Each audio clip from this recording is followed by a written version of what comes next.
Assalomu alaykum, hurmatli televizor ko'rguvchilar. Yaxshimsizlar?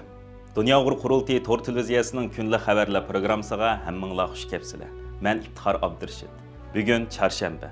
Hurmatli ko'ruvchilar, tövəndə diqqətinizlər kunlik xabarlar programmamızın təfsilatı bo'lsin.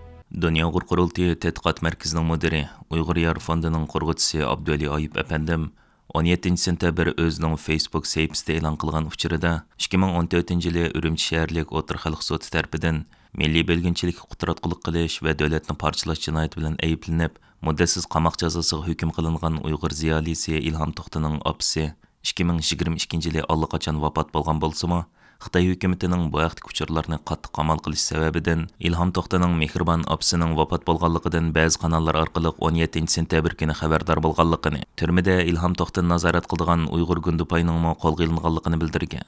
Shundaqla Ilhom To'xtining vafot bo'lgan opisi Nasibxon xonimga beg'ishlab, tövəndiki misrallarni yezib qoldirgan edi. Ilhomingni ko'ralmay ketding, judolikqa ko'nalmay ketding, qismoqlarda qiynalding qushdek, qanotingni so'yalmay ketding. O'g'lim deding, o'g'an qaynidi, yig'lab ko'zing o'chdi yonmidi, yuragingni qon qildi hijron, malhamingni sürəlmey ketding.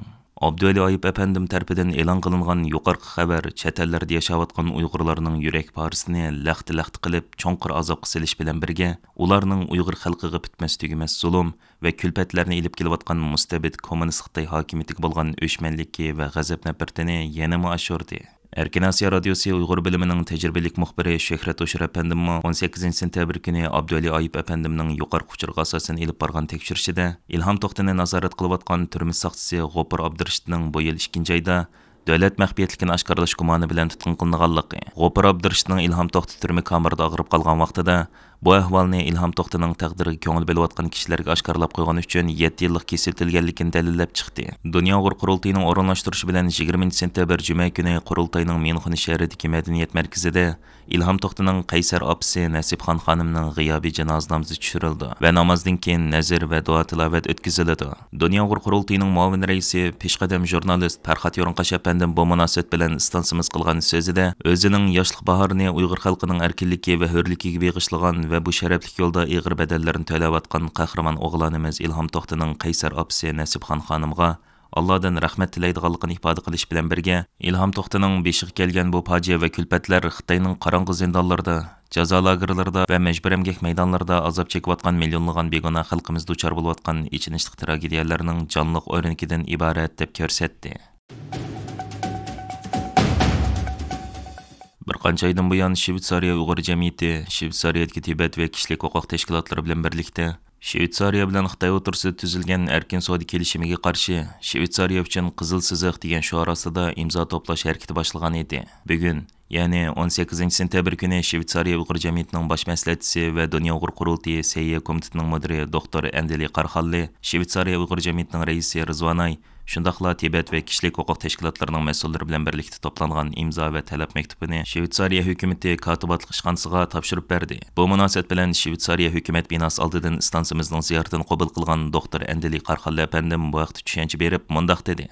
Bugun biz Shveysariya Uyg'ur jamiyati, Shveysariya kishilik huquq tashkilotlari va Tibet tashkilotlari bilan birlikda Shveysariya uchun qizil siziq degan nomda to'plagan imzolarimizni davlatlik kotibotlikqa topshirish uchun bu maydonga yig'ildik. Bu bizning tunji qatimliq bir faoliyatimiz emas. Bundan 2 yil burun, ya'ni 20-yili 4 yil burun 2020-yili 9-oyda o'xshash bir temada bunday bir faoliyatni olib borgan. Buningdagi maqsad Shveysariya bilan Xitoy orasida imzolangan erkin tijorat kelishimnomasining amaldan qoldirilishini talab qilish. Bundan 10 yil burun ko'plagan tirishchiliklarımizga qaramay, afsus Shveysariya hukumati Xitoy hukumati bilan erkin tijorat kelishimnomasini imzolagan. Bu kelishimnomaga biz izchil qarshi turib, ko'plagan faoliyatlarni olib bordik. Bu yerdagi maqsad Shveysariyadagi insoniy qimmat qarshiga nihoyat ko'ngil bilgan bir davlatning, kishilik huquqqa eng yuqori darajada ahamiyat bergan bir davlatning Xitoydagi ishg'olchi istibdod kishilik huquqqa hech qanday ahamiyat bermaydigan irqiy qirg'inchilik olib berayotgan, ya'ni Uyg'urlar ustidan Sharq Turkistonda irqiy qirg'inchilik elib berayotgan bir davlat bilan bunday kelishimnomani imzolashning xato ekanligini, buning tezdan amaldan qoldirish lozimligini talab qilib bu faoliyatni elib beryapmiz. Türkiye Cumhuriyeti'nin en çok xalqaro sayohat şehirlerinden biri bo'lgan Antalya'da o'tkazilgan 3-navbatlik Türk Dünyası Yörük Türkmen festivalida Uyg'ur folklori va san'atidan namunalar ko'rsatilib, zo'r olqishga erishgan. Antalya shaharlik hukumat tarafidan uyushtirilgan faoliyat 13-sentabrdan 15-sentabr kunigacha davomlashgan bo'lib, Antalyada faoliyat ilib berayotgan Uyg'ur xalq jamiyati bilan Antalya Uyg'ur jamiyatining tashkilishi ostida Uyg'urlar maxsus uchchidir ichib, Uyg'ur qo'l-hunar buyumlari va san'atini ko'rgazma qilgan. Oningdan sirt 15-sentabr kuni kechqurun Qozog'iston bilan Qirg'izistondan kelgan Uyg'ur san'at o'maklari Uyg'ur naqsh usul va musiqalardan namunalar ko'rsatgan.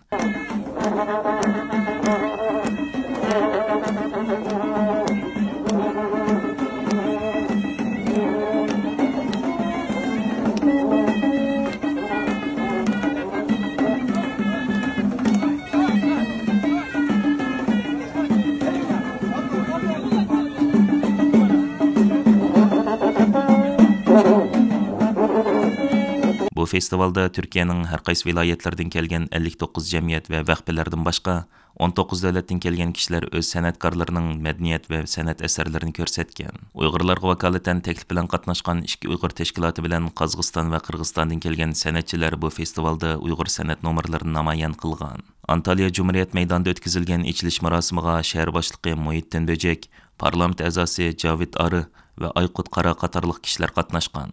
İçiliş marosimida Qozog'istonlik Uyg'ur san'atchilar ravab, sunay va boshqa chalg'ularni chelib, Uyg'ur naqsh usullarini namoyon qilgan.